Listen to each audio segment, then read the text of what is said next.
really nice alternative to muesli or bircher muesli is my Bulgur Breakfast Bowl. So simple. So what I've done is I've gone ahead and I've cooked my bulgur.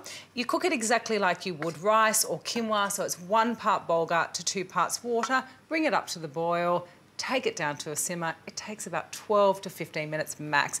The key thing is to aerate it with a fork, then it's light and fluffy like this. So I've got my bulgur.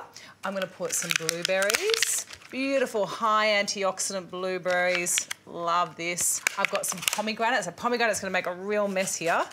But what I do with the pomegranates, I just hit it, stand back, because that beautiful colour goes absolutely everywhere, and squeeze and just hit it with the back of your knife. Oh, look at that colour. It's just incredible. This is a fruit that has a really high antioxidant content too.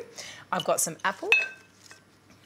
I've got some beautiful strawberries, high fibre, high vitamin C strawberries. And then some Inca berries. Now, for those of you who haven't tried Inca berries, they've got this sort of sweet, sour taste profile to them. So they're really, really unique and interesting. And then last but not least, a little bit of some slivered almonds. I'm just going to put a little pop in the middle and some lovely natural yogurt. Different, low GI, full of taste, and again, will keep you feeling full for a long period of time. And for me, that's what I want at breakfast time.